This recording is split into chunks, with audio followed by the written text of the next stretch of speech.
The marble floors shook beneath her heels as Vivian Blackwood burst into the nursery midnight, her heart hammering. But what she saw froze her blood. A stranger, broad ruff, completely unknown, sat in a rocking chair, her baby in his arms. 7 months of endless crying, sleepless nights, and not once had little Emma rested like this. Now against this man's chest, she was silent, peaceful. Vivian's throat locked. Who was he? How did he get in? And why did her daughter cling to him as if she had known him forever? This is the story of billionaire single mom finds single dad feeding her baby. What happened next was unexpected. Stay with me to the very end and tell me the city you're watching from, so I'll know how far this story travels. The marble floors of the Seattle penthouse gleamed under the faint glow of recessed lights, but tonight they echoed with the sharp, furious click of Vivian Blackwood's heels. Midnight had folded over the city outside the skyline, drowned in mist and the low hum of traffic below. Inside, silence should have reigned, but it was broken by something impossible. In the nursery at the end of the hall, a man she had never seen before was sitting in her rocking chair. Broad-shouldered, dressed in a gray sweater frayed at the cuffs, his weathered hands were impossibly steady as they held her 7-month-old daughter. Emma, who had spent her short life crying herself hoarse at night, lay nestled against his chest, quiet, content, her tiny fists gripping his thumb as if it had always been hers to hold. Vivian froze in the doorway. For a moment, her lungs locked. She had built her life on control of her company, of her schedule, of her household. Nothing happened here without her knowledge. Yet here was a stranger humming softly to her child, and somehow Emma was more peaceful than she had been in months. Her designer purse slipped from her hand, thudding against the Persian rug. "Who are you?" Her voice cracked like glass, trembling with panic and rage. The man didn't startle. He didn't rush to explain or stand to defend himself. His eyes, deep-shadowed, carrying a quiet exhaustion, lifted to meet hers. He spoke with a voice so low and calm it almost didn't match the scene. "Daniel Hayes," he said. "The agency sent me." Vivian's pulse spiked. Agency. No agency had been called. Her throat tightened. What agency? I didn't call anyone. No one touches her but me. No one. Daniel adjusted Emma gently, never breaking the rhythm of the rocking chair. Your housekeeper called. Around 10. Said you'd been up 3 nights straight. Said Emma wouldn't stop crying. She was worried. The name hit Vivian like a blow. Margaret. Loyal for 15 years, the woman knew her rules, her absolute rules about Emma's care. No one touches her. And yet here was a man with steady hands and a voice like worn velvet defying all of it. She had no right, Vivian hissed, stepping into the room. Her arms reached out, trembling with fury. Give her to me, now! For the first time, Daniel's jaw tightened. He didn't move to obey. Instead, his thumb brushed across Emma's cheek with practiced tenderness. She was crying so hard she could barely breathe when I walked in. I wasn't going to stand in the hallway and listen to that. Vivian stopped cold. His tone wasn't polished like her staff's. It wasn't deferential. It carried something raw, almost familiar. And beneath the words lay a conviction she didn't know how to fight. Emma stirred, then let out a sigh, soft, trusting, at peace. Vivian's chest ached. She had hired the best nannies money could buy. Not one had managed this. She wouldn't eat for me tonight. Vivian heard herself admit, the confession pulled from her like thread from a frayed seam. That's because you were nervous. Daniel's voice stayed low even. Babies feel everything. Your stress, your exhaustion, your fear. Sometimes they just need someone calm enough to tell them they're safe. Safe. The word stung. Vivian couldn't remember the last time she had felt it herself. Not since Richard's death. Not since the debts. Not since the boardroom battles that left her staggering home each night to face Emma's cries alone. Her spine stiffened. What makes you think you know what she needs? Daniel's eyes lingered on Emma, then flicked to Vivian, holding hers with unsettling steadiness. Because I've been exactly where you are, alone in the middle of the night. No one to call. Just a baby who won't stop crying, and the knowledge that if you fail them, your heart will shatter. The words hung in the air heavier than the silence that followed. Vivian's lips parted, but no sound came. For a flicker of a moment, the roles inverted. She wasn't the billionaire CEO dictating terms from marble boardrooms. She was just a mother trembling at the edge of exhaustion, staring at a man who carried the same scars she tried so hard to hide. Emma's eyelids fluttered closed again, settling deeper against Daniel's chest. Vivian felt something twist inside her, a pang of jealousy, a wave of relief, and a dawning recognition she didn't want to name. "You can put her down now," Vivian said finally, softer but sharp. "Not yet." Daniel shook his head. "Lay her down too soon, she'll startle awake. She needs to feel secure first." The precision of his knowledge startled her. This wasn't textbook advice. This was survival wisdom earned in sleepless nights she suddenly realized he must have lived through. "You talk like you've done this 1,000 times. His gaze softened, drifting back to Emma. "Once was enough to change everything about who I thought I was." Something in the way he said it clipped, guarded, but carved out of old pain made Vivian pause. For the first time since storming into the nursery, she stopped reaching for Emma. "What's your story?" she asked, the words sharper than she intended, but driven by something she couldn't hold back. Daniel's lips twitched, almost a smile, but not quite. "Nothing worth telling, just a single dad trying to make ends meet. Lost my son's mother when he was 3 months old. Learned quick there's no clocking out when you're the only one they've got." The image struck Vivian harder than she expected. She had grown up surrounded by staff assistants, security people paid to anticipate her every need. The thought of being truly alone with an infant, no lifelines, no escape. It was a weight she could hardly imagine. Her throat burned. She turned away, clutching the nursery door frame like it might keep her upright. "Why this kind of work?" she asked quietly.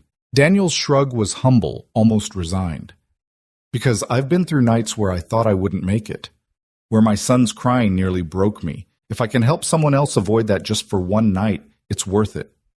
The honesty disarmed her. His presence should have felt like an intrusion. Instead, it felt like something she hadn't realized she needed a reprieve. For a long moment, neither spoke. Only the faint hum of the city outside and the soft rhythm of Emma's breathing filled the room. And in that fragile silence, Vivian Blackwood woman, who had never allowed anyone to see her falter, felt the first crack in the armor she had built around herself. The nursery light glowed soft amber against the pale walls, but in Vivian's mind the shadows sharpened. She hadn't moved from the doorway, her hand still gripping the frame nails biting into the polished wood. The stranger Daniel Hayes sat as if he belonged, as if this room and this child had been his for years. Emma stirred her lips, sucking softly at the bottle Daniel tilted with quiet precision. Vivian's chest rose and fell too fast, each breath jagged. For months her life had been reduced to board meetings by day battles with Emma's tears by night. A cycle of exhaustion that no fortune, no staff, no prestige had managed to break. And here was a man she hadn't invited, couldn't have invited, solving in moments what she had bled herself dry trying to fix. She stepped closer, her heels sinking into the thick rug. "I didn't call anyone." Margaret had no right. Daniel didn't look up this time. His focus was wholly on Emma, who sighed with contentment, eyelids heavy, but no longer wet with tears. "Sometimes people care enough to bend rules," he murmured. "She was worried about both of you." The words struck deeper than Vivian wanted to admit. Both of you. She hadn't thought of it that way. She too was crumbling under the weight of expectation. But she folded her arms, desperate not to show weakness. "You should leave as soon as she's asleep." Daniel's eyes flickered up dark with a quiet strength. "If I lay her down too soon, she'll startle awake and scream until dawn." "You don't want that." Vivian bristled. How dare he presume? Yet against her will, she recognized the truth in his voice. Every failed night with Emma replayed in her mind, her baby gasping with cries, her own hands shaking too hard to hold the bottle right. "Why are you so calm?" she whispered, almost to herself. He shifted Emma slightly, the motion practiced natural. "Because I've lived this before. Alone. My son was 3 months old when his mother died. Nights like this." He paused, the words catching. "Nights like this nearly broke me."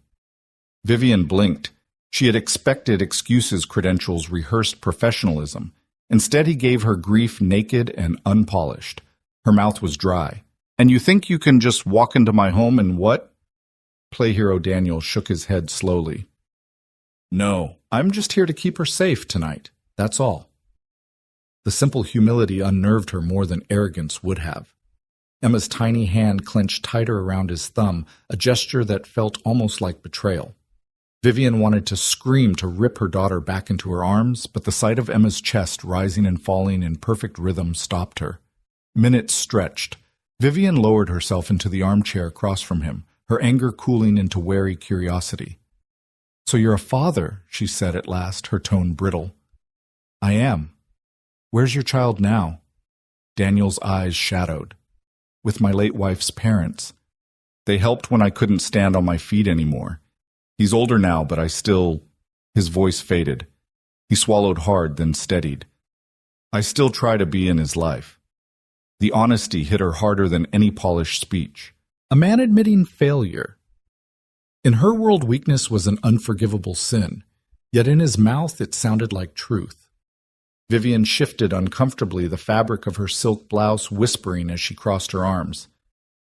"So you moonlight as a babysitter?" That almost smile tugged at his mouth again, dry, self-deprecating. "I work wherever I can. It keeps me close to what I know. And what I know is how hard it is to be alone in the dark with a child who won't stop crying." Silence. Only Emma's soft breaths filled the air. Vivian exhaled the fight draining from her. She hated how much sense he made. For 7 months she had hired the best nannies with sparkling resumes, nurses with training, and none of them had managed what this weary stranger had done in an hour. Bring peace. "You talk like you understand more than most," she said, her tone less combative now. Daniel looked down at Emma, brushing her cheek with his thumb. "When you've had to figure it out alone, you learn fast. Every baby cry is a language. You fail enough nights, you either give up or you adapt."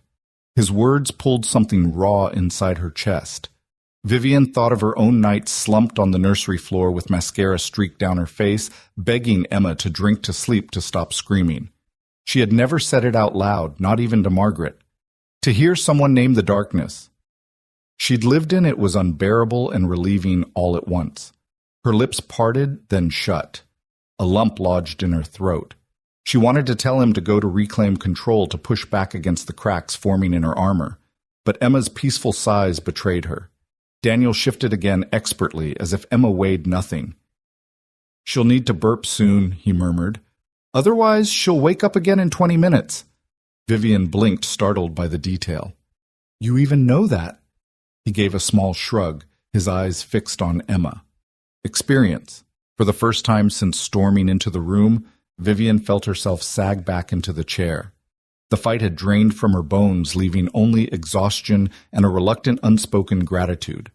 Her gaze fell to Daniel's hand, strong, calloused, steady, and for the first time she wondered not who he was, but how much he had lost to learn this tenderness. The nursery, once a battleground of sleepless nights, felt different now. Charged. Not with anger, but with something else.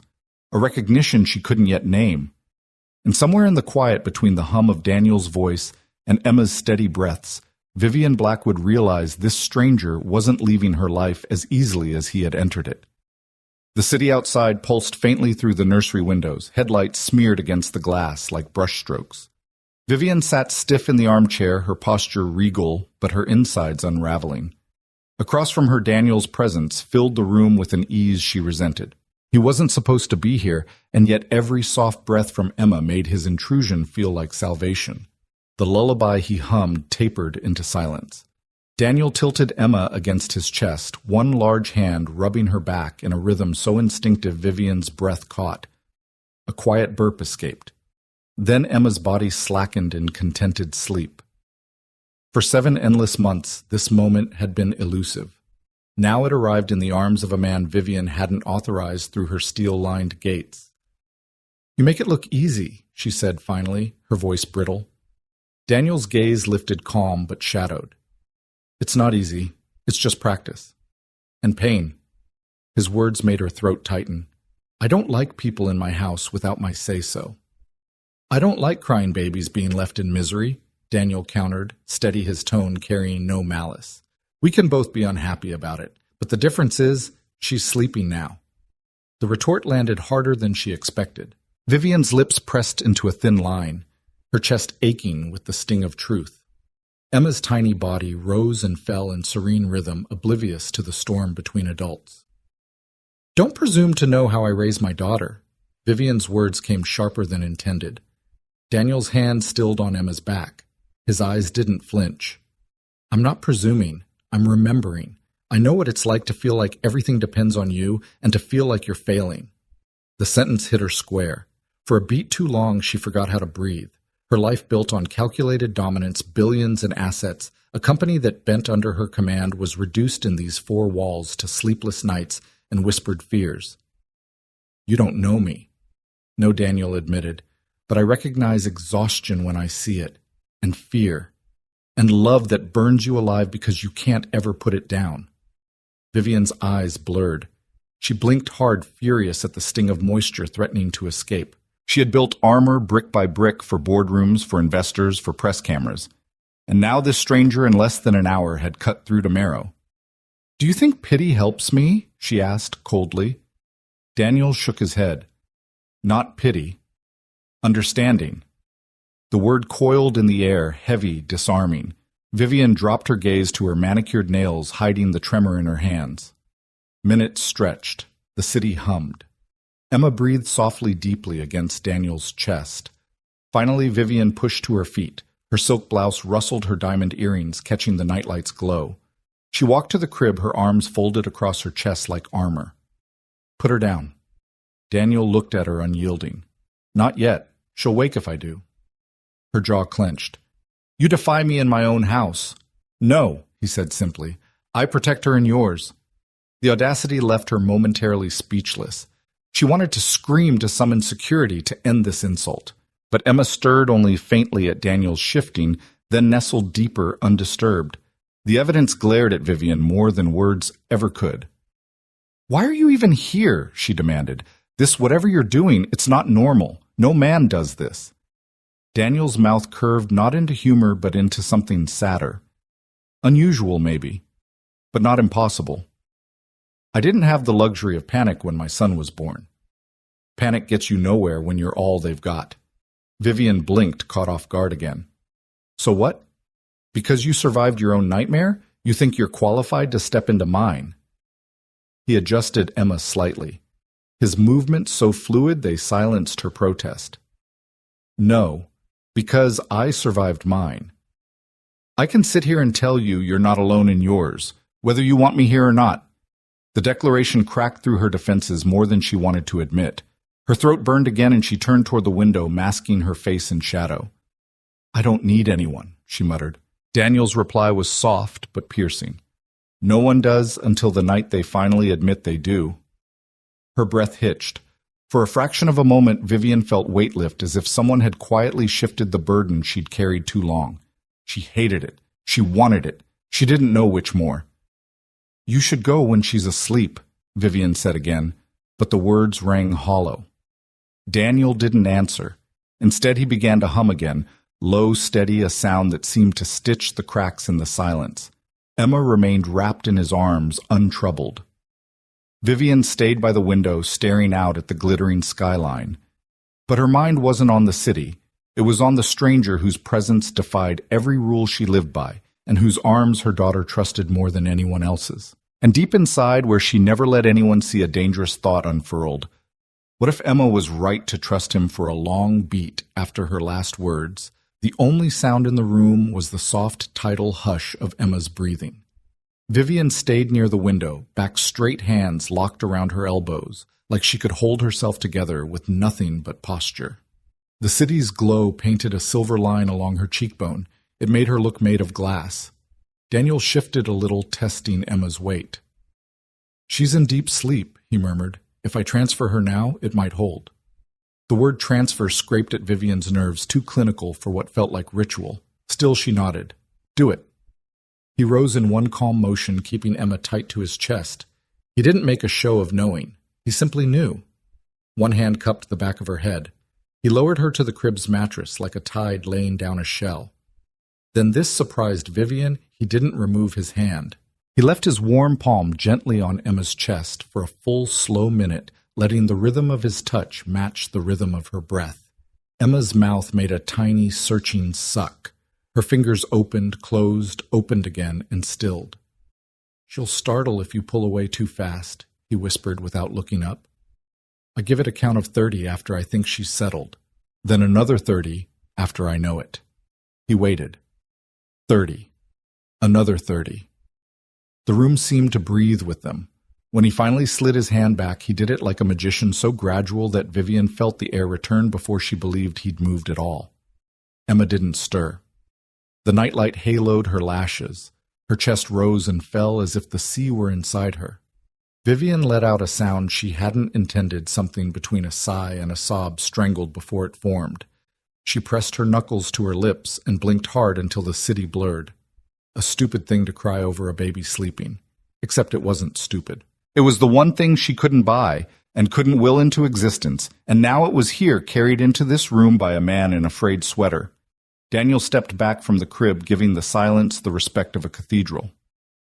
"Do you have a white noise option on the monitor?" he asked, voice nearly inaudible. She nodded toward the dresser. "Second button." He pressed it. A soft hush filled the room like distant rain. Emma's body relaxed a fraction more, as if agreeing.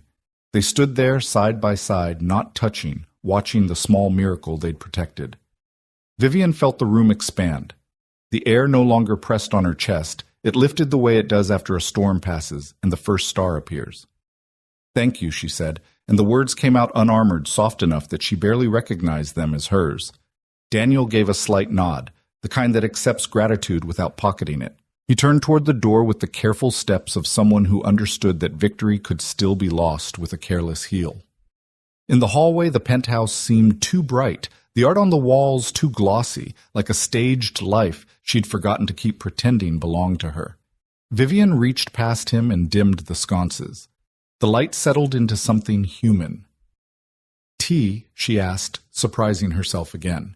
It felt absurdly intimate to offer. She hadn't made tea for anyone in her home in months.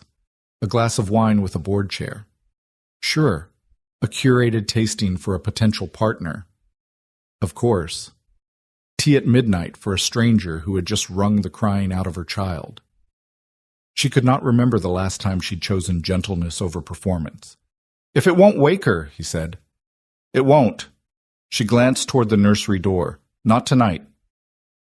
In the kitchen, she reached for the copper kettle and felt the muscle memory kick in, fill set flame. She set 2 mugs onto the counter and realized with a jolt that her hands weren't shaking. Daniel stood just inside the threshold, as if the room had borders she could see, and he refused to cross until invited. His eyes moved cataloging without prying the baby spoons drying by the sink, the tiny sock abandoned near a stool rung, the neat stack of unopened mail, where courier envelopes sat like unanswered questions. "You came through security," she said, the line of inquiry reappearing like a reflex. "How your housekeeper met me downstairs," he answered. "She had the concierge validate the agency's confirmation and signed me in." Her mouth tightened. "Agency confirms nothing without me." He didn't argue. He didn't apologize either. "She looked scared," he said. "Tired." "So did you." The kettle began to whisper. Vivian busied herself with chamomile and a slice of lemon, absurdly formal, as if the right tea would keep everything from unspooling. "You understand you violated a boundary that exists for a reason." "I understand a baby was in distress," he said. "I chose the reason." Steam curled between them. The scent of flowers and citrus softened the edges of the room. She slid a mug toward him. He didn't reach for it at first. He waited until she took hers, then wrapped his hands around the heat, like a man grateful for small, ordinary gifts. "What's her favorite time of day?" he asked, not to change the subject, but as if curiosity could be an offering. Vivian blinked. "Late morning," she said slowly. "If she's slept." The sun comes through the east windows. She watches dust float like confetti, looks pleased with herself when she grabs it, and it disappears. He smiled, the kind that lit nothing but warmed everything.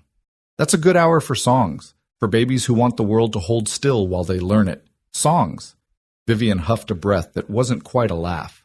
"I used to sing in the elevator on the way up, hoping she'd, I don't know, recognize me. Recognize home." "She does," he said, gentle. even when she cries. Crying isn't a vote of no confidence, it's a language. Vivian stared into her mug until the lemon slice fuzzed into yellow light. In my world, crying gets managed, problems get solved, noise gets contained. If I leave a boardroom with loose ends, investors smell blood. It's like swimming with sharks and pretending the water isn't red. She glanced up, startled by her own candor. I don't talk like this. You're allowed to, he said simply. Her laugh came out crooked. Because you're a stranger. Because I've been where nights get longer than they should. He lifted his mug and hailed. Because sometimes it's easier to tell the truth when no one is writing it down. She leaned an elbow on the matte quartz and studied him. Up close, the wear in his sweater wasn't just fabric. It was a story pulls near the cuffs, a mend at the shoulder done by hand. His hands were nicked with old work, not office work. He looked like he had lifted heavy things without complaint and learned how to put fragile things down without breaking them. What do you do, she asked, when you're not saving other people's nights? His mouth tilted, rue and humor sharing space. Odd hours. Shift work. Some security. Some driving some. He stopped himself with a tiny shake of the head, a private line he wouldn't cross. Enough to keep a roof. Keep the lights. Enough to be available when someone calls at 10 and says a baby can't breathe between sobs. The omission pricked at her curiosity, but she let it lie. His restraint didn't feel like secrecy. It felt like respect. As if his story wasn't a card to play, but a weight to carry without asking someone else to hold it. What's his name? She asked quietly. Daniel took a second before answering, like he rolled the word in his mouth to taste it first. Connor. The name made space in the kitchen, a small chair pulled up to their table. How old? 8. He rubbed his thumb along the mug's rim. He learned to ride his bike on a Saturday I wasn't there. He said it like a confession, not to be forgiven, but to be known. I watched the video later. He wobbled, corrected, kept going, like kids do. What did you do? She asked. I cried in my car, he said, bare as bone. Then I called him and asked him to tell me how it felt. He said, like the wind finally said yes. The smile that followed didn't quite reach his eyes. Kids have a way of saving their parents without trying. Vivian's throat tightened. Like the wind finally said yes. She thought of Emma sleeping 2 rooms away, thought of the months the wind had said no to everything she asked it to carry. I don't know how to do this, she admitted. Not with excellence, not the way I do everything else. You already are, he said. You haven't quit. That's excellence when there's no applause. She looked away because looking at him made the truth land too cleanly. I hired experts. They all failed. They didn't fail, he said. They weren't you. Sometimes the answer is consistency, not credentials. He gestured toward the dark hallway. She knows your smell, your step, the way you whisper hello. We can build around that. We. The word caught. She set her mug down with care. There is no we, Mr. Hayes. Daniel, he corrected gently. Daniel, she echoed, and the name felt like a stone tossed into still water rings moving outward. You came tonight because someone let you in without my permission. That will not happen again. He nodded acceptance without argument. Understood, but she added against all her own rules. If you write down what you did, timing bottle temperature, the hand on her chest thing, she made a clumsy motion suddenly shy of terms. I would appreciate it. He reached into his back pocket, pulled out a small spiral notebook, and flipped to a clean page. His handwriting was neat, measured. He wrote Emma at the top like a vow. Then he listed what seemed like ritual warm bottle to just below body temp. Hold vertical, pause at 3 minutes for burp, transfer after first limb drop, hand on chest 90 seconds, white noise low. He added a final line. If you feel your breath speeding up, sit first, then pick her up. She'll match you. He tore the page, slid it across the counter. Vivian took it and stared so hard the letters doubled. She folded the paper once, then again smaller than it needed to be, as if the size made it easier to hide and keep. Thank you, she said steady this time. You're welcome.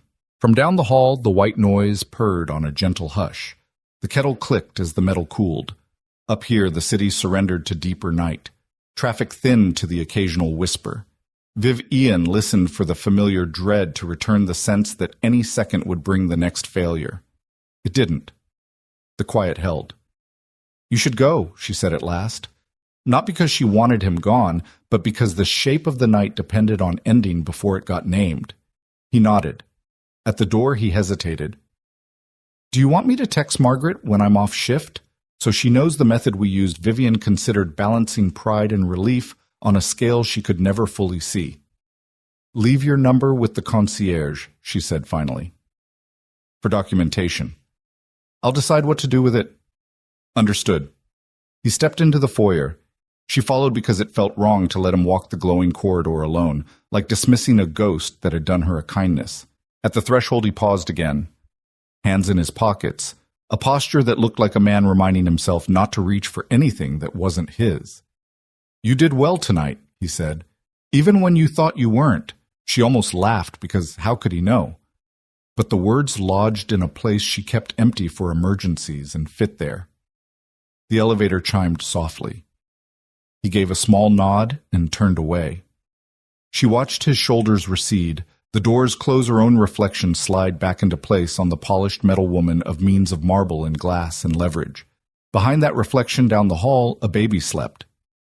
Vivian went back to the nursery on quiet feet. She stood over the crib and read the shape of her daughter's rest the way sailors read weather eyelashes, unmoving breath, even fingers uncurled. She laid her palm on the railing and felt the wood cool under her skin. "You're safe," she whispered, surprising herself with how the words steadied her more than Emma. "We're safe." On the kitchen counter, the torn page waited under the lemon-scented mug. She tucked it into the silverware drawer, ridiculous and perfect, as if it belonged among useful things. Before she turned off the lights, she pulled her phone from her pocket and typed a brief message to Margaret. "We'll talk in the morning." Her thumb hovered over the screen. She added, "Thank you." Then after a long breath, "Please leave the agency number with the concierge." She didn't send anything more, not authorization and not refusal, just a narrow bridge over a river she wasn't ready to name. When she finally slipped into bed, silence held. The ceiling's faint shadow line looked less like a crack and more like a seam. Vivian lay there with her hands folded under her cheek, and for the first time in months she didn't count minutes by cries or by failures. She counted them by breaths. In the last flicker before sleep took her, she saw Daniel again in the nursery's amber light. His hand steady on Emma's chest, counting to 30, then another 30, as if time itself could be taught to be kind. Days would come quickly now, she knew. Days had a way of doing that when something shifted on its axis. She didn't know which direction they'd swing. She only knew that when the elevator chimed again, morning or some later afternoon, she would feel the echo under her ribs and not mistake it for fear. She closed her eyes and let the night hold. And somewhere in a lobby 2 floors below, a concierge slid a business card into a small envelope scrawled "For Ms. Blackwood" across the front and placed it under a brass paperweight shaped like a sailboat waiting for wind. Morning bled slowly into the penthouse, pouring pale gold across Vivian's bedroom ceiling. She stirred at the sound of muffled giggles echoing faintly from the nursery. For a breathless second, panic gripped her. Emma never giggled in the morning, not after the night she knew, but the sound repeated soft and certain, and she realized it wasn't a dream. Vivian pushed back the linen sheets, her bare feet cool against the hardwood, as she padded toward the source. The nursery door was ajar. She stopped at the threshold. Daniel was there again. Not in the rocking chair this time, but crouched low on the playmat, holding a rattle just out of Emma's reach. He teased it back and forth, his deep voice narrating in mock seriousness. "Almost got it, little one. Come on." "Oh, so close." Emma squealed, the sound bubbling out of her like it had been waiting her whole life for release. Vivian gripped the doorframe. 1,000 instincts collided inside her fury that he'd returned without her invitation. Relief that Emma looked so alive in his care, dread at how quickly this stranger was dismantling her carefully drawn lines. "You're back," she said, her tone sharper than she intended. Daniel glanced up. No guilt, no flinch, only a quiet acknowledgement in his eyes. "Margaret asked me to return for the morning shift. She said you had an early call with your board." Vivian bristled. "Margaret seems to be making a habit of running my life for me." "She's running concern." Daniel countered, evenly rising with the rattle still in his hand. Emma reached for him, and he obliged, placing the toy in her grasp with exaggerated reverence. And Emma doesn't seem to mind. The betrayal seared. Emma, her own daughter, clung to him without hesitation. Vivian wrapped her silk robe tighter armor against the rising tide in her chest. You don't get to decide what she minds. Or what I do. Daniel studied her for a long moment, then set the rattle down beside Emma and straightened to his full height. I'm not here to replace you, he said simply. I'm here because someone saw two people drowning and threw out a rope. The image caught her off guard. Vivian looked at her daughter. Cheeks flushed, eyes, bright arms waving at the rattle. She was happy. Something that had been absent for so long it felt foreign in the room. Vivian crossed her arms. And what happens when I don't need the rope anymore? Then you let go, Daniel said without hesitation. And you'll know you were strong enough to survive. But until then, no one faults you for holding on. She hated that his words didn't sound like intrusion. They sounded like truth. Vivian stalked to the crib, scooping Emma up into her arms. The baby protested with a soft whimper, as if she'd been pulled from her favorite game. Vivian kissed her daughter's forehead, desperate to reclaim something that already felt fragile. Your world isn't mine, Daniel Hayes, she said. You don't know the pressures I live under. Every headline, every whisper, everything depends on me never faltering. I know, Daniel said quietly. And I also know babies don't care about headlines. They care about heartbeat and breath and whether the arms holding them are steady. His words slid under her defenses before she could block them. She hated how much he was right. Emma squirmed, tugging at Vivian's hair until she loosened her hold. With a gurgle of determination, she reached again for Daniel. The gesture cut Vivian deeper than she expected. She hesitated, then reluctantly let him take the child back into his arms. Daniel lifted Emma high, earning a squeal of delight that echoed against the nursery walls. See, he murmured to Vivian. She already knows joy when she feels it. You gave her life. I'm just helping her laugh. Vivian turned away, swallowing hard. Her phone buzzed from the dresser, 3 missed calls from the board chair. Work clawing at her door, even here in her most private space. She silenced it suddenly, unwilling to let that world intrude on this fragile moment. When she turned back, Daniel was swaying with Emma in his arms, her cheek pressed to his shoulder, her rattle clutched like a trophy. He didn't look like staff. He looked like family. The realization unsettled her more than his midnight arrival had, because storms she could fight, threats she could banish, but the quiet possibility of needing someone that terrified her in ways no enemy ever had. And yet, as she watched Emma's lashes flutter with drowsy contentment, Vivian felt the smallest whisper of relief seep into her bones. For the first time, she didn't feel entirely alone. Morning came quietly, as if afraid to touch the windows. Sun pooled along the marble island, and steam rose in ghostly ribbons from the kettle. Vivian stood in a slate robe by the window, the city a watercolor below. At the stove, Daniel moved with a practiced economy bottle, warming in a bowl, a tiny saucepan coaxing oatmeal, soft, a pinch of cinnamon rolled between fingers as if memory had scent. Emma, upright in her high chair with a bib that declared, "I'm someone's sunrise," drummed both palms on the tray. The sound light, insistent, unlatched something in Vivian's chest she hadn't known was locked. 2 ounces first, Daniel said, checking the bottle against his wrist. Then cereal. If we rush her, she'll protest on principle. On principle. Vivian echoed some of the iron in her voice, smoothed by sleep. Babies have them, he said. Tiny philosophers. They want to be heard before they agree to be fed. He didn't claim authority. He shared it like a map spread open between them. The first ounce went down with soft, approving sounds. Between sips, he glanced at Emma's face, as if to make sure the world still matched. He burped her with slow circles until a small, victorious sound escaped, and only then reached for the spoon. Vivian pressed the French press, the bloom of coffee unfurling. She poured 2 mugs before she could overthink the intimacy of it, and slid one his way. His fingers brushed porcelain. "Thank you," he said simply. "You're welcome." He topped the oatmeal with a touch of warm milk and presented the spoon. Emma made a moral face, then reconsidered, then lunged for a second bite. Vivian's mouth betrayed her with a curve that nearly qualified as a laugh. You've done this 1,000 times, she said. Enough to recognize the patterns. He dabbed Emma's chin. And to know when the rules are wrong for the day. On the island between them sat the impossible paradox, the most complicated problem of Vivian's life solved by the calm repetition of small human things. A spoon, a circle of the hand, a voice that didn't rise when the baby hesitated. Your board is at 8, he added, not looking at her phone when it buzzed. Margaret said she blocked 15 minutes before in case you wanted to be the rope. The rope, she said, surprised the word softened rather than irritated. You used it last night. It kept me from drowning, he answered. You tie it to the strong place and let it hold while you work. He lifted Emma from the high chair. Window walk. Light helps her decide she can sleep. Vivian followed as he paced the wall of glass. The sound was hammered steel. Fairies moved like slow punctuation. Daniel didn't sing words, only a low thread of safety. By the time they reached the corner, Emma's lashes lay like quiet commas on her cheeks. He lowered her into the bassinet, left his palm on her chest, 30, another 30, and stepped back only when her breath found its tide. They returned to the island. Steam curled from their mugs. Last night, Vivian said without preface, you said you'd been alone with a crying baby and knew if you failed him your heart would shatter.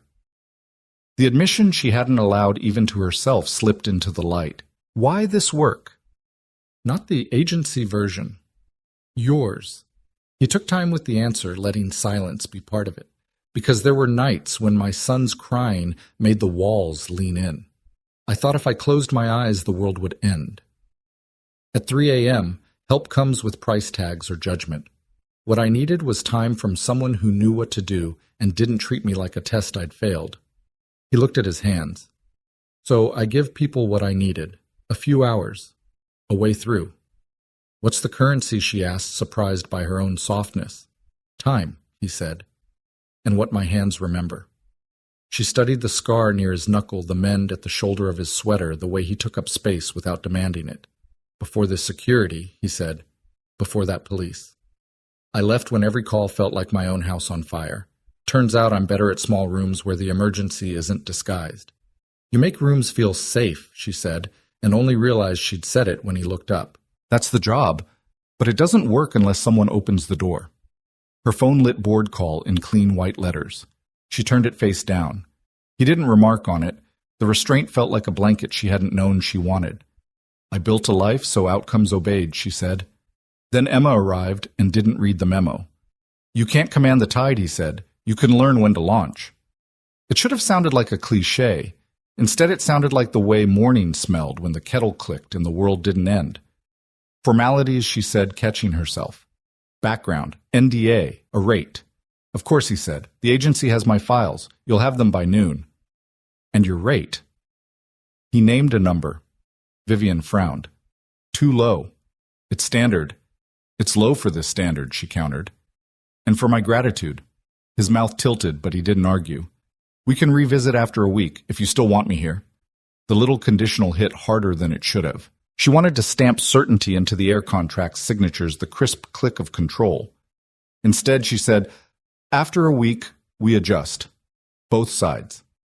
Emma rustled and settled the bassinet, whispering like a shoreline. They both looked over, then back connected by a line neither of them tugged. I'll walk her when she wakes, Daniel said. The fountain buys you 90 minutes. 2 hours if she presides over the pigeons. Presides? She's already a chairwoman, he said. They'll take the minutes. It pulled a quiet laugh from her so rare it startled them both. Would you build me a routine? She asked, surprising herself. Time's cues. Not a manifesto, a rope. He took a small spiral from his pocket, wrote with neat, patient letters. 2 OS bottle pause oatmeal, window loop nap, white noise low. He added kiss before call, like a line item that belonged among ounces and minutes. He tore the page and slid it to the fridge magnet where nanny schedules had become a graveyard of good intentions. Don't make a shrine to failure, he said when he noticed her glance. Make a map to what worked. The simplicity landed like mercy. She didn't thank him. The room was already full of it. He rinsed the bowl and spoon, wiped the counter the way he had held the baby, careful, exact, without fanfare. It wasn't service. It was stewardship. She wondered how many rooms he'd left better than he found them. She wondered how many people had noticed. "Will you teach me the hand on chest again?" she asked, almost embarrassed by how much she wanted to memorize the feel of it. "As many times as you ask," he said. He shrugged into his coat. "I'll be in the lobby at 10. If you want me today, text yes. If not, I vanish like a bad idea." She should have said she needed approvals gates, the proper forms lined up like soldiers. Instead, she heard herself answer, "If I say yes, you'll take her to the fountain and show her how to preside." He smiled, not triumphant, not hopeful, just present. "Yes, ma'am." He stepped into the hall. "Daniel," she said, and he paused. "Yeah. Thank you for making morning end better than it began." He nodded, and the gesture felt like a seal pressed into warm wax. When he was gone, Vivian stood still, listening to the hush that had replaced panic. The fridge page fluttered slightly under the magnet in the draft from the vent. She walked to the bassinet, touched Emma's hair, then kissed her forehead, and the baby sighed like the sea turning. Vivian picked up her phone, opened her messages, and typed one word. She looked at it for a breath the way a diver looks at the surface before going under, then hit send. Yes. The word yes still glowed on her phone screen when the elevator doors parted in the lobby. Daniel looked up from a leather-bound notebook resting across his knee. He didn't rise immediately, as if he half expected her to change her mind. But when she appeared, hair drawn back in a silk tie, Emma balanced against her shoulder, he stood with the steadiness of someone who had been ready all along. "You came," he said softly. "I said yes." Vivian's tone was crisp, but her grip on Emma was gentler than it had been in weeks. The concierge slid a stroller forward, sleek carbon frame, a gift from one of Vivian's investors when Emma was born. Daniel unfolded it with the ease of a man who had assembled a dozen with his own hands, clicked the harnesses without fumbling, and took Emma as if she had always belonged there. Outside Seattle's morning pressed crisp and damp against their cheeks. They moved past glass towers into the smaller streets that stitched neighborhoods together. Vivian walked a half step behind her heels, striking the pavement, but it was Daniel who set the pace. He angled the stroller toward the waterfront where gulls wheeled and the air smelled faintly of salt. At the fountain he stopped. Pigeons clustered heads, bobbing eyes sharp for crumbs. Daniel crouched, lifted Emma out, and set her carefully at the edge of the stone basin. Her tiny palms smacked the granite with authority. There he said half to her, half to Vivian. "The chairwoman presides." Emma squealed, delighted. A pigeon flapped close, then away. Daniel chuckled. "First order of business, redistribute the breadcrumbs fairly." He produced a small bag from his coat pocket. "Margaret said you don't let her near processed snacks, so oatmeal biscuits." Vivian blinked. "You carry oatmeal biscuits?" "Never know when you'll need to bribe birds." "Or toddlers." He broke one into crumbs, letting Emma scatter them clumsily. The pigeons bobbed closer, a council convened. Vivian watched something tighten her chest, loosening with every squeal. For once, Emma wasn't wailing or clinging. She was curious, commanding. The sight should have filled Vivian with pride. Instead, it filled her with a bittersweet ache because the person unlocking this joy wasn't her. "She's never laughed like that with me," she admitted before she could stop herself. Daniel glanced over his shoulder. "That's not true." "She laughs, just not always in the ways you expect. Sometimes the rhythm is different." Vivian folded her arms as if the wind had chilled her. "So you're an expert in reading my daughter already?" He didn't bristle. "No, I'm learning her, same as you." He tipped his head toward Emma. "Difference is I don't take it personal when the birds win first." Emma clapped, scattering more crumbs. The birds flurried, wings beating against the morning. Vivian found herself smiling despite herself, the sound of her daughter's giggles weaving into the city noise. They walked back slowly, Emma drowsy, in the stroller. Daniel pushed with one hand, the other resting in his pocket. He didn't fill the silence, didn't offer platitudes. He simply let the world sound itself out, footsteps, wheels, the hiss of passing buses. Vivian broke first. "You said last night you used to be police." Daniel nodded once. Why leave? His jaw tightened, but he answered. "Because every call started sounding like my own house. Every siren was my son's cry. And one day I missed a detail. A small one. Nothing catastrophic, but enough to tell me I couldn't keep pretending. I had to step away before someone else paid for my ghosts. Vivian studied him, caught between admiration and something more complicated. So you traded chasing criminals for chasing pigeons. For showing up where I'm useful, he corrected. She wanted to dismiss it as sentimental, but his tone carried no pity, no performance, just fact. Back at the penthouse, Margaret greeted them, her eyes softening at the sight of Emma sleeping in the stroller. Vivian bristled, ready to scold her housekeeper for bypassing her authority again. But when Margaret whispered, "She looks so happy," Vivian's fury faltered. Daniel transferred Emma to her crib with the same ritual as the night before, hand steady on her chest. 30, another 30. Vivian stood in the doorway, arms folded, but this time she wasn't guarding territory. She was memorizing. When he emerged, she said, "Don't mistake this for permanent." Of course. His eyes held no triumph, only patience. "You decide what permanent looks like." She almost told him to leave. Instead, she heard herself say, "Stay for lunch, then go." His mouth tilted into something small but genuine. "Yes, ma'am." It was the first time in months the penthouse dining table would seat more than two.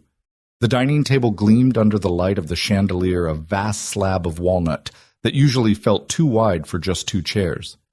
Today, the empty expanse between them carried less loneliness. Daniel sat opposite Vivian's sleeves rolled-up posture, unhurried. Emma's high chair was pulled close to the table's edge, her fists drumming against the tray, as if announcing her own agenda. Margaret served quietly, her presence a careful shadow. She laid down a platter of roasted salmon, a bowl of quinoa, and a dish of steamed carrots diced into Emma-sized pieces. Vivian usually ate alone here, meals balanced on a tray laptop open beside a half-touched plate. Seeing the table set for three jolted her with a domesticity she hadn't felt since before Richard's decline. Daniel cut the salmon into small pieces, sliding a flake toward Emma's tray. She grabbed it in her clumsy grip and shoved it toward her mouth, squealing when it fell short. Daniel caught it midair with a napkin and replaced it without fanfare. "She likes flavor," he observed, tasting a piece himself. "Don't let anyone tell you babies need bland. They crave the world like we do." Vivian arched a brow. "And you're a culinary expert now. Survivalist, maybe." "My son refused baby food from a jar. I had to learn fast." He smiled faintly, a memory flickering behind his eyes. "Turns out garlic and mashed potatoes works miracles." Margaret chuckled, surprising Vivian. "He's right. Babies know more than we think." Vivian shot her a look that silenced further comment, but she couldn't erase the truth of it. Emma's delighted squeal as she gnawed on carrot was the most alive sound she had heard in weeks. Conversation hovered at first on practicalities, feeding schedules. Emma's naps. Daniel's willingness to adjust to Vivian's calendar, but slowly the edge softened. Vivian found herself asking questions she never would have in a boardroom. "You said last night you work odd jobs. Why not go back to the force?" Daniel's fork paused mid-air. His eyes darkened, but his voice stayed level. "Because saving strangers didn't mean anything when I couldn't save the person in my arms." The words landed heavy across the table. Vivian's appetite thinned. She saw the weight he carried, not polished into performance, but raw, scarred into the lines around his eyes. "I'm sorry," she said, surprising herself. "That wasn't fair." He shook his head. "You asked a real question. You deserved a real answer." Silence lingered, filled only by Emma's babble as she smeared carrot across her bib. Then Vivian spoke again, softer. "You talk like you've lived 10 lives. Maybe just one hard one." His mouth curved. "But Emma doesn't need to carry that. She just needs steady arms." Vivian watched him, a question blooming she didn't dare voice. Why was he here pouring that steadiness into her child? What did he gain from this arrangement other than an hourly wage that insulted the depth of what he gave? Lunch ended with Emma's satisfied sigh, her eyes drooping against the weight of sleep. Daniel lifted her gently, carried her to the nursery, and performed the ritual again. The slow transfer, the palm on her chest, the double count of 30. Vivian followed, watching from the doorway. When he stepped back, he found her eyes fixed on him. "You're good at this," she said. The admission dragged from a place she rarely touched. Daniel shrugged. "I've failed enough to learn the right way." Something in the humility unsettled her. She was accustomed to people clamoring for credit parading achievements. He offered none, only steady presence. Back in the kitchen, Margaret cleared plates. Vivian lingered by the counter, her robe now replaced by tailored silk, but her armor thinner than usual. "If you continue here," she said carefully, "I need boundaries. Written times tasks. This is not—" She gestured vaguely toward the nursery, a family arrangement. Daniel leaned against the opposite counter, his posture respectful, his tone even. "Understood. I don't mistake where I stand." The certainty in his voice rattled her more than defiance would have. She realized she wanted him to push back, to insist there was more here than convenience, that he didn't unnerve her. "You'll stay until 3, she decided. "Then leave." "I'll reassess after the week." He nodded once. "I'll be here until 3. The clock ticked in the silence that followed. Emma's faint breaths hummed through the baby monitor. Vivian poured herself water she didn't drink. Daniel rinsed a spoon with the same quiet efficiency he did everything. The room felt changed, not a battlefield, not an office, but something softer, something Vivian didn't have a word for yet. And though she had told him to leave at 3, she already knew that when the hour came, she wouldn't be ready. The penthouse shifted after dusk. Shadows stretched long across the glass, the city below dissolving into a scatter of jeweled lights. Vivian rarely noticed the transition from day to night. Usually she was tethered to her laptop, her phone, her constant carousel of meetings. But tonight silence lingered in the living room, broken only by the faint hiss of the baby monitor and the steady tick of the antique clock on the mantel. Daniel sat opposite her on the low sofa, his posture loose, a mug of chamomile steaming in his hands. Emma had gone down easier than usual, no screaming, no arching back, just a slow surrender to the rhythm of his humming. For once, Vivian didn't feel the heaviness of dread pressing her chest when the night stretched before her. She sipped her wine. "You didn't flinch once," she said, eyes narrowing slightly. "Not when she cried, not when she fought the bottle, not when I—" She stopped short. "When you, what he asked, not pushing, but coaxing. When I panicked." The admission felt dangerous in her mouth, but she let it out anyway. Daniel leaned back. "Because I've been there. More nights than I'd like to count." Vivian's brows knit. "You keep saying that, but you haven't told me what it means." His jaw worked the faint clench of memory bracing itself. He set the mug down and rubbed his palms together slowly, like warming them against ghosts. "Connor," he said at last. "My son." He was 3 months old when his mother Sarah died. Vivian's grip on her glass tightened. The name hung in the room like a bell toll. She had complications after delivery, Daniel continued, voice low. "One day she was laughing in our kitchen, the next she was gone. Just like that. And suddenly I was alone with a baby who didn't understand why the world had broken in half." Vivian swallowed hard, heat pressing behind her eyes. She imagined herself in his place, stripped of Margaret, stripped of wealth, stripped of staff, alone with Emma in those endless nights. The thought threatened to cave her in. "I thought I could muscle through," Daniel said. "I was still on the force. Long shifts, overtime, sirens at all hours. I told myself I was strong enough to carry both loads, work and Connor. But the truth, I was drowning. Every night he screamed, I heard the echo in every call I answered. Every accident, every fight, every kid left crying in a back seat, I saw him. I carried all of it back home." Vivian didn't breathe. The room was too quiet, his voice too raw. "One night I forgot a step. Just something small. Missed a detail in a report, but it mattered. My sergeant called me out. And I realized I couldn't trust myself to hold someone else's life steady when my own was shaking apart." His throat tightened, but he forced the words. "So I stepped down. Not because I wanted to, because if I didn't, someone else would pay for my ghosts." The silence that followed pressed in like weight. Vivian set her wine glass down, fingers trembling against the stem. For once, she didn't know the script. Not CEO, not mother. Just woman facing a man who carried scars carved deep. "I'm sorry," she said softly. Daniel shook his head. "Don't be. Sorry doesn't change the fact. What matters is Connor's alive. He's 8 now, healthy. With Sarah's parents most of the time, because they can give him the stability I couldn't back then." "And you see him?" she asked, tentative. "As much as I can. Soccer games, weekends. I'm rebuilding. His gaze drifted to the baby monitor. I took jobs like this because it felt closer to him, like maybe I could rewrite those nights by helping someone else survive theirs. Vivian's throat tightened. She stared at the wine swirling in her glass, her reflection fractured in the crimson. I used to think strength meant never asking for help, handling everything myself, even when I couldn't. That's not strength, Daniel said quietly. That's stubbornness wearing a crown. The words pierced. She gave a broken laugh. You've known me one day and already diagnosed me. I haven't diagnosed you, he said. I've recognized you. That's different.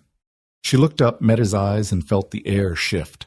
For months she had drowned behind boardroom smiles, glossy magazine spreads, a life curated for envy. And now across the table a man in a threadbare sweater saw through all of it, not with judgment, but with understanding. Emma's faint sigh carried from the monitor, and both their heads turned instinctively. A shared reflex like parents long accustomed to guarding the same child. When their eyes met again, something electric lingered between them. Not romantic, not yet, but raw human connection. Vivian exhaled slowly. You should know. I thought you were dangerous when I first saw you in her nursery. You were right to think that Daniel said. Any stranger holding your child is dangerous, until they're not. Her lips parted, but no words came. She felt stripped down, exposed in a way she hadn't allowed in years. And yet, for the first time, she didn't hate it.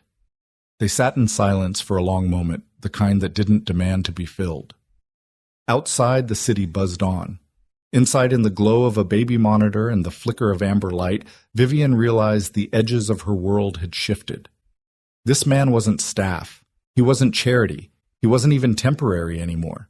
He was the rope she hadn't known she'd grabbed, and the terrifying truth was she wasn't ready to let go. Dawn came with a fist on the door. The sound cracked through the penthouse like a gunshot. Vivian jolted upright at the dining table where she had dozed, the baby monitor still humming beside her. Daniel was already moving, silent, shoulders squared. Emma stirred faintly in the nursery down the hall, and the second blow rattled the door frame. Vivian's stomach turned cold. She crossed to the peephole with careful steps, her robe cinched tight, her pulse hammering.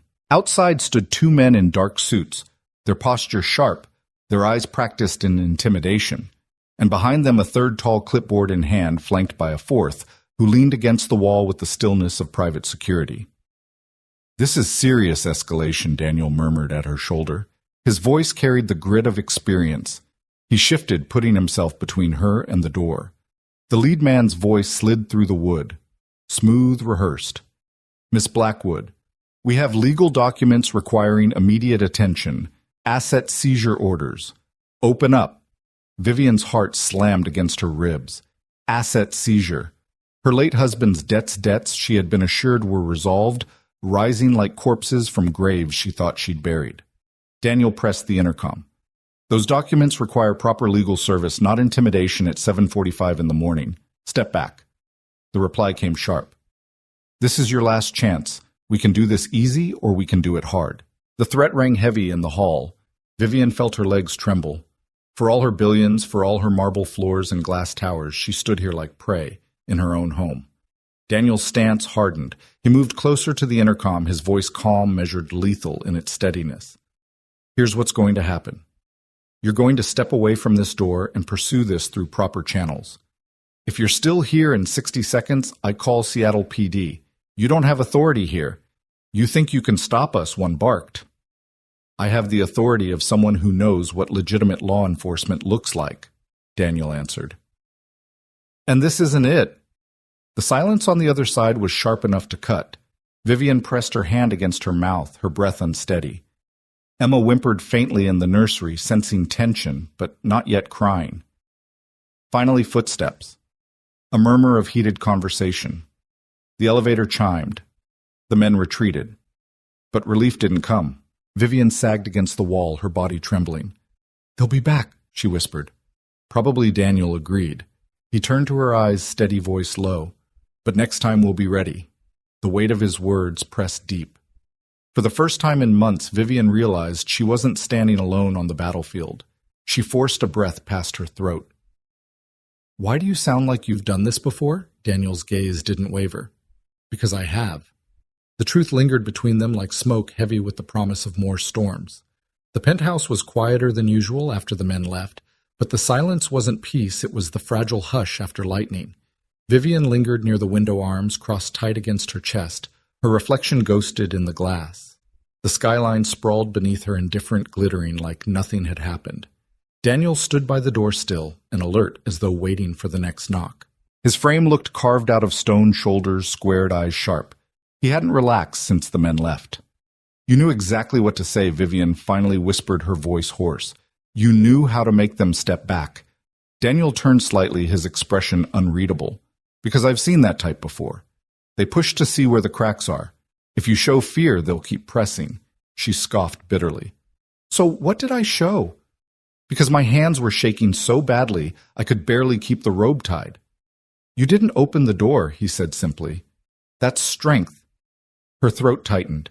She wanted to argue, to throw his words back at him, but her voice broke instead. I didn't feel strong. I felt powerless. Daniel's eyes softened. He crossed the room slowly, as if approaching a skittish animal. Powerless would have been letting them inside. But you didn't. Vivian's arms loosened. She stared at him, the weight of her world pressing against the one steady figure who hadn't flinched. You stood in front of me, she murmured, like you'd already decided they'd have to go through you first. That's what anyone would have done. No, she said sharply, shaking her head. Not anyone. My own lawyers, my board, even people I've trusted for years. When trouble comes, they scatter. You didn't. You stayed. Daniel said nothing. He didn't need to. The truth was etched in his stance, in the quiet control that had steadied her panic. Her voice dropped lower, trembling, but steady enough to carry meaning. You're the only safe thing I've had in a long time, Daniel. The words seemed to stun even her. She hadn't planned them, hadn't meant to voice them. They slipped out raw, unpolished, but true. Daniel's jaw flexed. For a moment he looked away, as though her confession carried too much weight. Vivian. He started, then stopped, shaking his head. She pressed on. I built walls so high, even I couldn't climb out. And now you're here, not asking for anything, just holding the ground beneath me when it feels like it's crumbling. Daniel's eyes met hers, then steady and piercing. Don't put me on a pedestal, he said quietly. I'm not unshakable. I've got my cracks too. Vivian exhaled a laugh that wasn't quite laughter.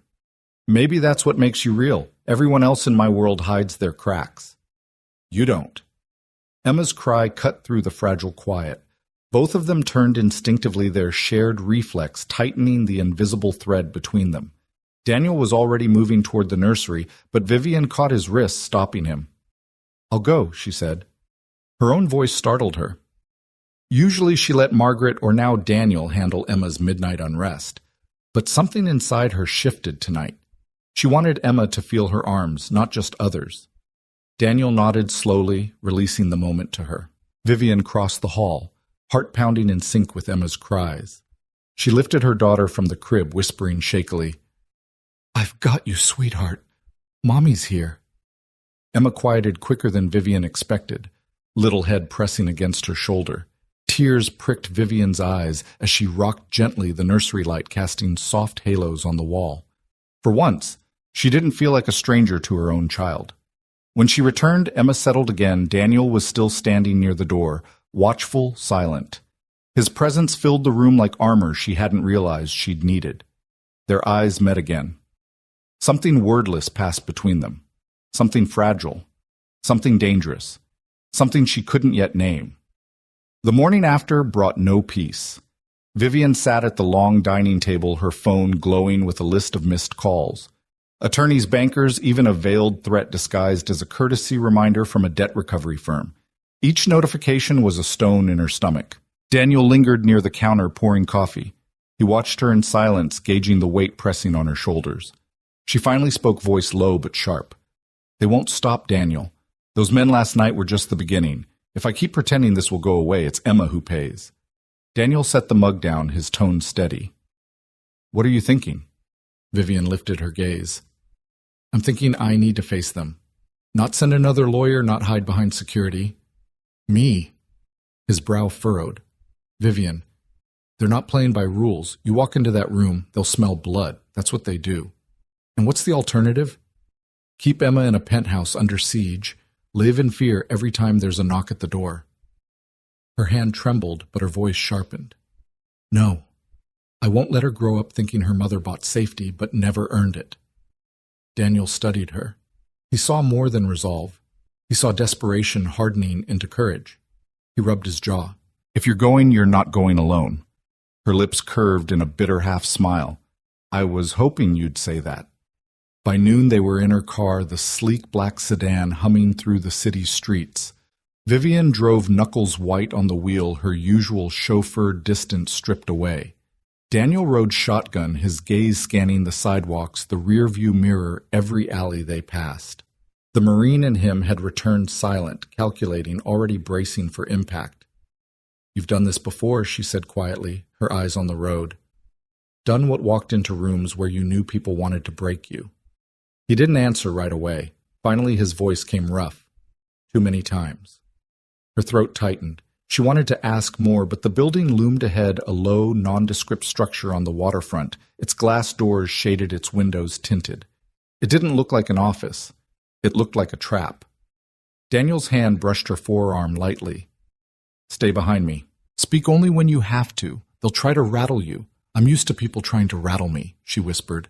Not like this. His eyes locked on hers. These men don't care about headlines or shareholders. They care about leverage. And if they think Emma is leverage, he let the words trail off heavy with warning. Vivian's stomach dropped, but she nodded. Inside, the air smelled of stale coffee and cheap cologne. A man in his 50s sat at the head of a battered conference table. His suit pressed his smile cold. The same two men from the penthouse flanked him, arms folded, eyes sharp. Ms. Blackwood, the leader said smoothly, we appreciate you coming in person. Shows responsibility. Vivian straightened her spine. I'm here to make this stop. He chuckled, leaning back. Then you know what we need. He slid a folder across the table. Your late husband left quite the mess. Interest alone is swallowing what little he had left. But lucky for you, we're reasonable men. Daniel stood at her shoulder. Arms crossed his presence, a wall of quiet threat. Vivian opened the folder.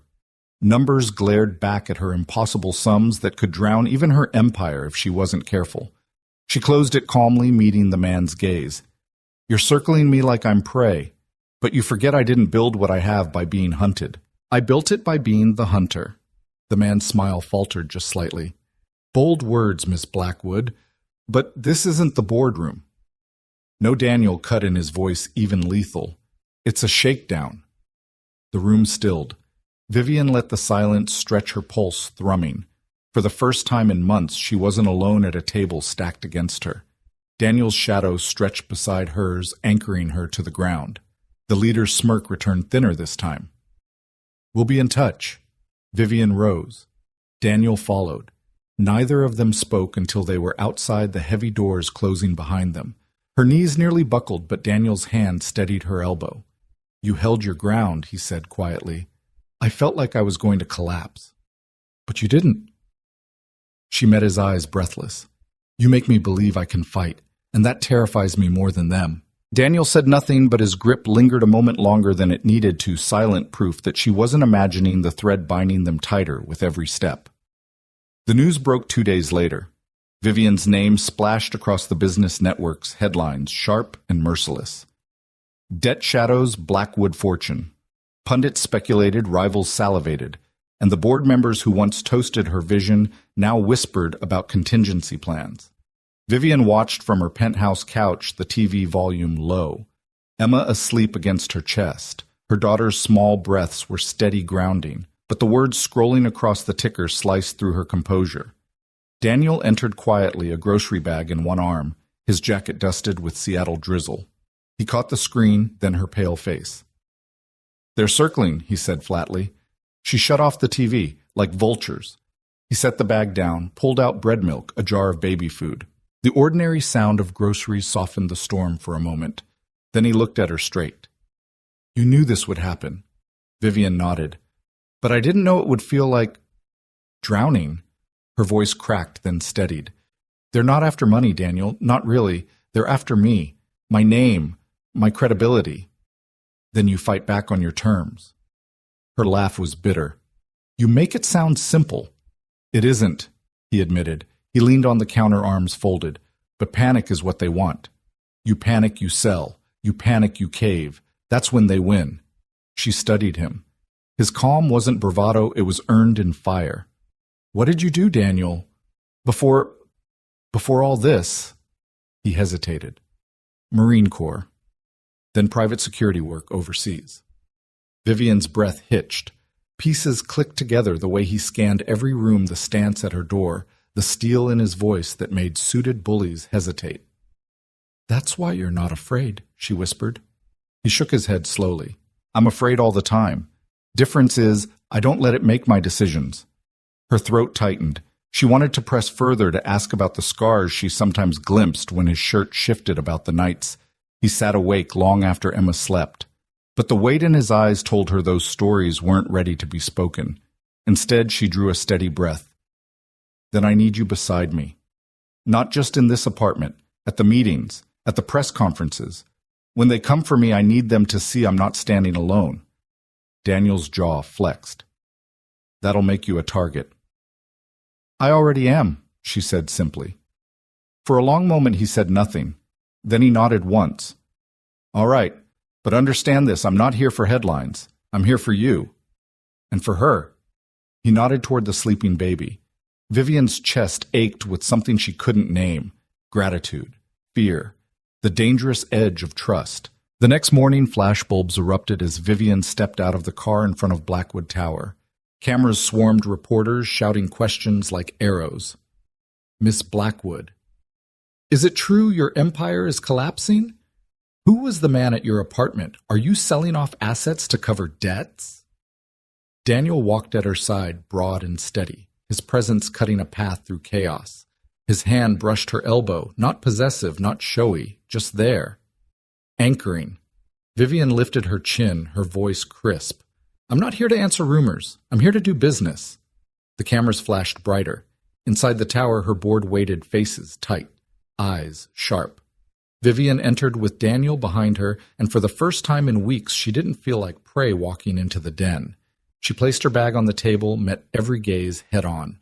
You've seen the headlines. Now you'll hear from me.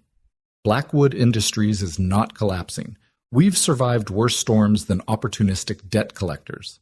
A board member scoffed. That's easy to say, Vivian, but perception drives markets. Right now, perception says you're weak. Daniel shifted subtly behind her chair, his presence a silent rebuttal. Vivian felt it ripple through the room. She straightened her tone steel. Then we change perception. Not by hiding. Not by caving. By standing. For once, the room was quiet. Later, as the board dispersed, Daniel murmured, You did more than stand. You turned the tide. Vivian exhaled slowly. Maybe. Or maybe I just bought us another day. Daniel's eyes held hers unwavering. Sometimes another day is all you need. And in that moment, she believed him. By the end of the week, Vivian knew silence was no longer an option. Rumors multiplied faster than she could contain them, bleeding into every corner of her empire. Investors called with panic thinly veiled as concern, and employees whispered in corridors wondering if their jobs would vanish overnight. So she decided to strike first. The press conference was set for Friday morning at the Marriott downtown. The ballroom had been converted into a media den, rows of chairs, cameras perched on tripods, microphones crowding a long podium. A giant Blackwood Industries banner loomed behind the stage, its colors bold, unflinching. Vivian stood in the green room, hands trembling as she adjusted the cuffs of her navy blazer. She had faced shareholders worth billions, senators who could make or break regulations, but this felt different. Today she wasn't defending quarterly numbers. She was defending her name, her legacy, her daughter's future. Daniel waited by the door, arms crossed, his presence as steady as ever. He hadn't spoken much that morning, but his eyes stayed on her, scanning every detail like a soldier preparing for battle. You think I'm making a mistake? Vivian said without looking up. I think you're walking into fire, Daniel replied evenly, but sometimes the only way out is through. Her lips curved into a thin, humorless smile. That's the first time you've sounded like one of my motivational posters. Daniel allowed the corner of his mouth to twitch, but his gaze didn't waver. Difference is, I mean it. The room was packed when she stepped onto the stage. Flashbulbs burst instantly, a storm of light that nearly blinded her. She squared her shoulders, gripping the podium, and began. Good morning. You've heard the rumors, you've seen the headlines, but I'm here to tell you Blackwood Industries is not collapsing. Yes, there are debts tied to my late husband's ventures debts. I did not create. And yes, opportunists have tried to twist those numbers into a noose around my company's neck. She paused, letting the murmurs ripple. Daniel stood just off stage, his silhouette a constant anchor in her periphery. But I did not build this company to fold under pressure. I built it to endure, to create, to provide livelihoods for thousands of families. And I will not let shadows rewrite the truth. The applause started hesitant, then grew. For a heartbeat, hope pulsed in the room. Then a voice cut through the noise. Miss Blackwood, a reporter called, his tone sharp. Isn't it true that your husband's debts are secured against your daughter's trust fund? That if you fail to pay, Emma's future vanishes. The room gasped. Cameras swung closer. Vivian froze the words, striking like a blade. She hadn't expected them to know. That detail was buried, locked behind layers of confidentiality agreements. Yet here it was dragged into the light. Her knuckles whitened on the podium. Her first instinct was rage. Her second, fear. Emma's name in this room, her daughter's innocence twisted into a bargaining chip. Daniel shifted instantly, stepping forward just enough for her to catch his eyes. His expression was clear. Don't let them see you break. Vivian drew a breath so deep it scorched. Emma Blackwood is a child, she said firmly, her voice carrying steel. She is not a financial instrument. She is not a bargaining chip. And anyone who suggests otherwise is showing the world exactly what kind of vultures they are. Gasps rippled. Reporters scribbled, cameras zoomed. Vivian's pulse thundered, but her gaze didn't falter. The moderator quickly called for the next question, but the damage was done. The narrative had shifted. Emma was no longer invisible. She was in the storm now. Back in the car, silence pressed thick. Vivian stared out the window, her reflection pale in the glass. They're going after her now, she whispered. My baby. They'll drag her name through the mud to get to me. Daniel's voice was low, lethal. Then they'll have to go through me first. Her eyes flicked to him, raw and searching. Why are you still here, Daniel? You could walk away, pretend this isn't your fight. No one would blame you. He held her gaze unblinking. Because it is my fight now. You and Emma, you're under my watch, and I don't abandon what I protect. Vivian swallowed hard. For the first time that day, her eyes stung not with fear, but with something dangerously close to trust. The attack came faster than either of them expected. By Monday morning, Daniel's name was plastered across tabloids that had never cared about him before. Headlines screamed, "Mystery Man living with Blackwood heiress." Others dug deeper, twisting fragments of his military past into something shadowy. Ex-Marine turned mercenary. Vivian Blackwood's dangerous protector. Vivian sat at the breakfast table, the glossy paper trembling in her hand. The ink blurred as her eyes burned. They're coming after you now, she whispered. Daniel shrugged, pouring coffee as though it didn't matter. They want me out of the picture. Easier to break you without someone standing at the door. Her voice snapped sharp. Don't act like it doesn't matter, Daniel. They're painting you as some kind of criminal. He looked at her, finally steady calm. Vivian, I've been called worse in places where people meant to kill me. Ink on paper doesn't scare me. But it scared her. Not for his reputation, he didn't seem to care about that, but for what it meant. They'd found him. They'd dug into his past, his records, maybe even people he'd served with. She dragged him into her storm, and now the lightning struck him too. Emma, oblivious to the tension, babbled happily in her high chair, smearing oatmeal across her tray. Vivian reached to wipe her little hands, but her own shook so badly, Daniel stepped in gently, taking the cloth from her. I'll handle this, he murmured. Vivian's eyes flashed. No, this is my battle. They're targeting you because of me, and I won't let them bury the one person who stood beside me. For a moment their gazes locked, fire meeting fire. Then Daniel sighed, a slow exhale that softened the edges of his resolve. All right. Then we handle it together. That afternoon, Vivian called a meeting in her private office at Blackwood Tower. Her PR team lawyers and 2 board members crowded around the long mahogany table. Daniel stayed near the wall, silent but watchful. Her head of PR cleared her throat nervously. The narrative is shifting, Vivian. You handled the trust fund revelation with strength, but the focus is now on him.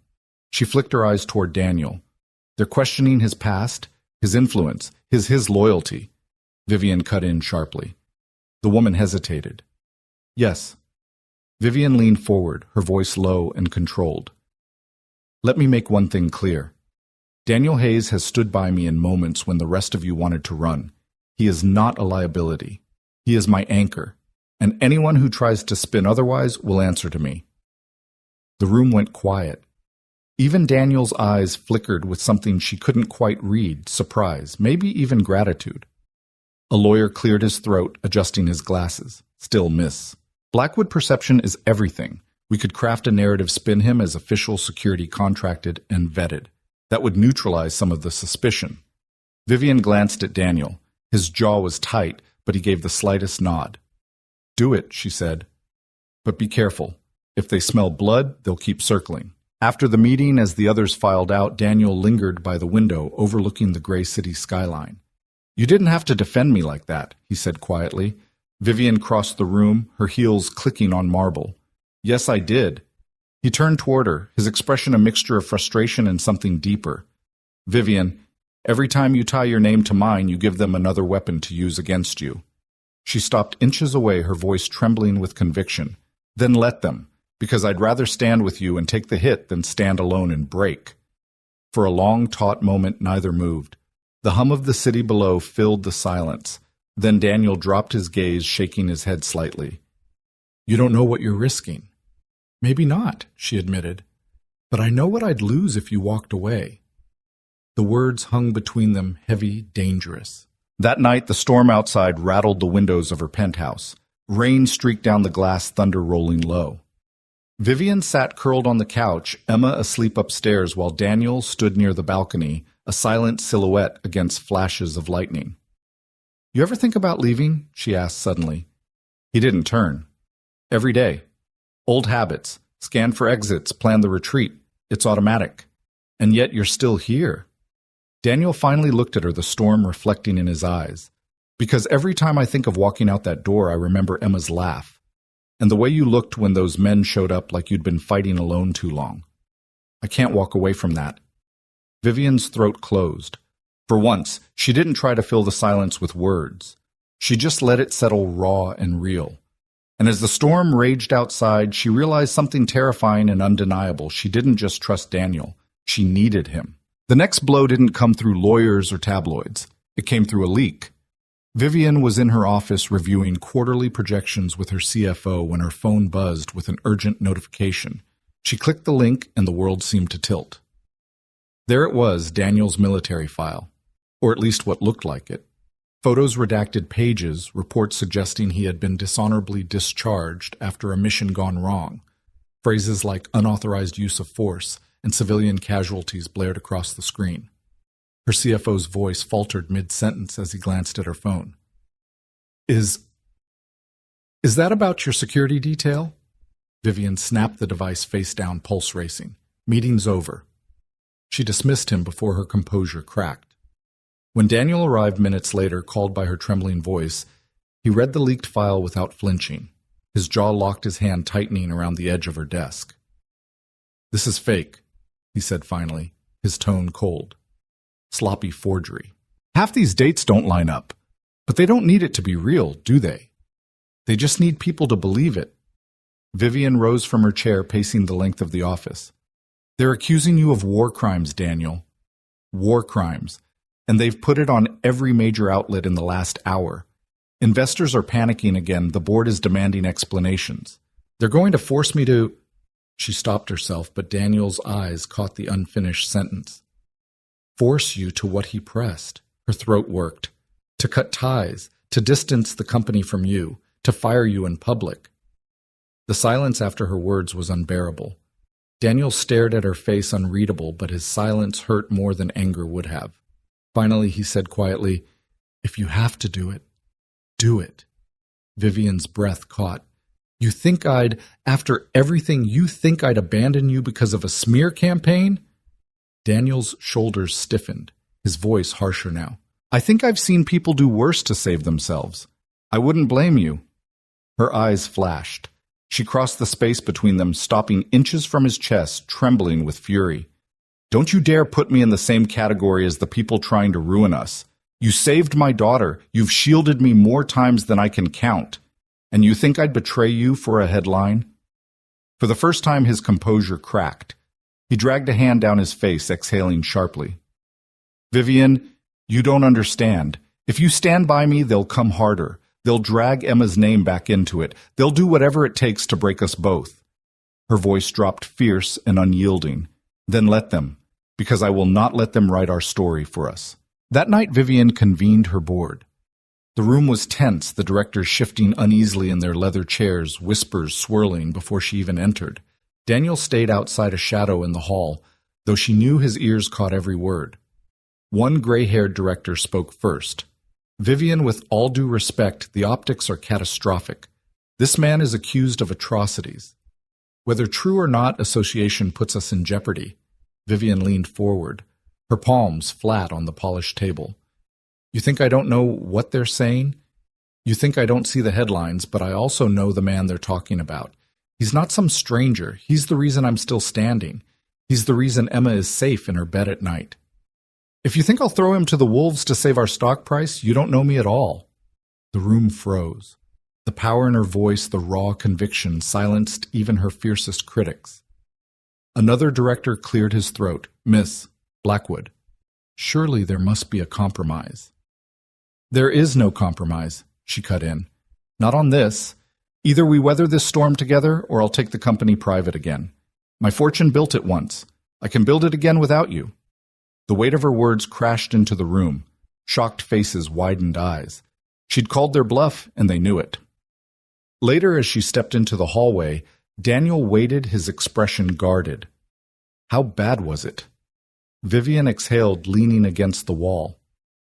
Bad. But they know now I won't abandon you. Not ever.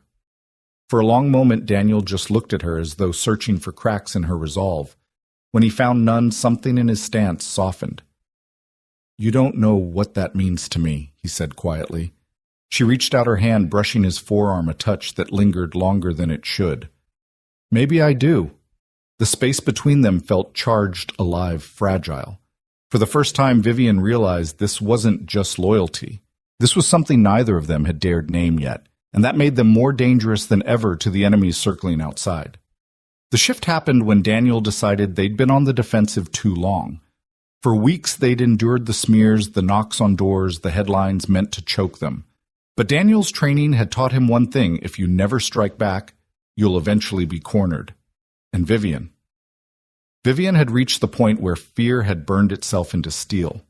One night, with Emma asleep upstairs and the rain slicking the city in silver, Daniel spread a series of files across Vivian's dining table. Not leaks, not forgeries, real documents. Where did you get these? She whispered, staring at the stamped seals, the names, the quiet trails of money transfers. Contacts, Daniel replied. He didn't elaborate, but his eyes were hard. I called in favors. Men I served with, people who still believe in honor. They traced the leaks, the attacks, all of it, straight back to one person. He tapped a name circled in red ink, Howard Kellerman. Vivian's blood went cold. Howard Kellerman, chairman of Kellerman Capital, her late husband's fiercest rival. A man who had tried for years to worm his way into Blackwood Industries, to buy it piece by piece until her fortune was his playground. He's behind everything Daniel said. The debt collectors, the leaks, even the forged files. He's been pulling strings to isolate you, force a collapse, then swoop in when you're too broken to fight back. Vivian's voice shook, and dragging you through the mud was just leverage. Daniel's jaw clenched. Collateral damage. For a moment, silence filled the penthouse, broken only by the hum of the storm outside.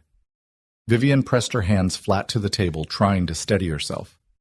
What do we do? She asked finally. Daniel met her eyes. We hit back. The next morning, Vivian strode into Blackwood Tower with Daniel at her side. Her employees turned their heads, whispers following them down the glass hallways. She ignored it all. Her mind was sharp, her heart steady. In the boardroom, she laid down Kellerman's files like weapons. "Ladies and gentlemen," she began, her voice cutting clean through the room. "We've been playing defense for weeks. But now we have proof. Every attack against this company, every lie, every smear leads back to Howard Kellerman." Gasps rippled. Some faces paled, others hardened. One director sputtered, "You can't accuse him without—" "I'm not accusing," Vivian cut in. "I'm proving. These are authenticated records of shell companies transferring funds to smear outlets, private investigators hired under false names, payments to tabloids that released the forged files on Daniel. This is no coincidence. This is an orchestrated takedown." She glanced at Daniel, standing like a sentinel against the wall. His presence alone gave weight to her words. Now she continued, her tone colder. "We can go public with this. Expose Kellerman for what he is. Or we can stay quiet, let him keep tearing us apart and watch everything we've built collapse." The decision was obvious. That night, Vivian and Daniel sat side by side in her office, drafting the statement that would change everything. She typed slowly, carefully, her words measured but sharp. "Blackwood Industries has been the victim of a coordinated smear campaign funded and orchestrated by Howard Kellerman. Evidence has been secured and verified by independent auditors. We will not be silenced. We will not be intimidated, and we will not abandon those who have stood by us." When she finished, she leaned back, her shoulders trembling. Daniel placed a hand over hers on the keyboard. "You sure about this?" he asked softly. "Once it's out there, it's war." Vivian turned her head, meeting his gaze. "It's already war. This is just the first time we're fighting back." For a long beat, their hands stayed together on the keyboard, the weight of unspoken things pressing between them. Daniel broke the silence. "No matter what happens, Vivian, I'll be here. I'm not leaving." She swallowed her throat tight. "I know." And for the first time since the storm began, she believed it. When the statement went live, the reaction was instant. Headlines flipped. News anchors debated Kellerman's name with fire in their voices. Investors rallied, furious at the revelation of corporate sabotage. And Howard Kellerman himself, once smug in his distance, was suddenly dragged into the light, his empire trembling. Vivian watched it unfold on the evening news, Emma asleep against her shoulder. Daniel stood behind her, arms crossed, silent but steady. The tide had turned. For the first time, the predators were on their heels. But Vivian knew the fight wasn't over. Men like Kellerman didn't surrender. They struck harder when cornered. And when the counterattack came, she and Daniel would have to be ready, not just as allies, but as something more. The counterattack came faster than even Daniel expected. 3 days after Vivian's statement went live, a subpoena landed on her desk. Federal investigators, allegedly tipped off by anonymous sources, demanded she testify regarding fraudulent accounting practices. Every news station screamed the story within hours, painting her as the face of corruption. Howard Kellerman had fired his last bullet, and it was aimed straight at her heart. By evening, protesters gathered outside Blackwood Tower, chanting her name with venom. Reporters swarmed the sidewalks, their microphones jabbing at the air like weapons. Upstairs in the penthouse, Vivian sat stiff-backed in her armchair, Emma sleeping against her chest, her hand trembling against the baby's hair. "They're going to destroy me," she whispered. Daniel crouched in front of her, his hands steady on her knees. "No," he said. "They're going to try, and then we're going to burn them down with the truth." Her eyes lifted to his, wet and uncertain. "What if I lose everything?" Daniel didn't flinch. "Then you'll still have Emma, and you'll still have me." The words cracked something open inside her. She'd spent years building walls shielding her heart behind empire and armor. But now, with the city baying for her blood, the only thing holding her upright was the man in front of her, the man who had walked into her life with nothing but quiet strength and a promise to protect. The next morning, she walked into federal court, Daniel at her side. Cameras flashed like lightning storms. Reporters screamed questions. "Ms. Blackwood, did you falsify records? Is your bodyguard a war criminal? Do you deny Howard Kellerman's allegations?" Vivian stopped on the courthouse steps. She turned, facing the sea of lenses, her voice carrying sharp and clear over the chaos. "Howard Kellerman has tried to bury me under lies. He forged files on my security chief, smeared my late husband's name, And now he dares accuse me of crimes I did not commit. Well, here's the truth. I will not be intimidated. I will not let a predator steal what my family built, and I will not stand alone. She reached for Daniel's hand, gripping it tight, holding it high for the world to see. This man has protected my child, my company, and my life. And I will protect his name in return. If you want to call us guilty, then call us guilty of standing together. The crowd roared. Some booed, but others cheered, their voices rising above the jeers. The image of the billionaire widow and the single dad veteran, hand in hand on the courthouse steps, blazed across every screen in America within minutes. Inside the hearing unraveled Kellerman's scheme piece by piece. Daniel's contacts, subpoenaed as witnesses, testified under oath. Independent auditors confirmed every fraudulent transfer traced back to Kellerman Capital. The forged military files were exposed as fabrications. By the time Vivian finished her testimony, the tide had turned completely. The prosecutors withdrew, and the judge ordered an immediate investigation into Kellerman. When Vivian and Daniel emerged onto the courthouse steps, the same crowd that had jeered now surged with applause. Chants of Blackwood, Blackwood rolled like thunder down the street. Vivian blinked back tears as she lifted Emma into her arms, the baby blinking wide-eyed at the noise. Daniel leaned close, his voice low enough only for her. "You did it." "No," she whispered back, her eyes meeting his. "We did it." That night the city was quieter. Vivian stood on her balcony, the skyline glittering against the dark. Daniel joined her, his sleeves rolled up, the lines of exhaustion etched across his face. For once he looked at ease, like a man who had finally laid down a burden. She turned to him. "What happens now?" He shrugged lightly. "You rebuild. Kellerman's finished. The company will heal." "That's not what I meant," she said softly. Her eyes searched his brave in their vulnerability. "What happens to us?" Daniel's throat worked. He stepped closer, his voice low and certain. "That depends on you." Her hand found his fingers threading together. "Then let's find out." In that moment, on a balcony above a city that had tried to break them, Vivian Blackwood and Daniel Hayes chose something neither headlines nor enemies could destroy each other. The story of the billionaire single mom and the single dad veteran didn't end with a scandal. It began with one. Because what the world saw as survival was in truth the start of something bigger, an alliance built on trust, on sacrifice, on love, born in the fire of adversity. And though storms would come again, they knew this, no one was taking away what they'd fought for. Not this time. Not ever. Your thoughts will help us create meaningful stories.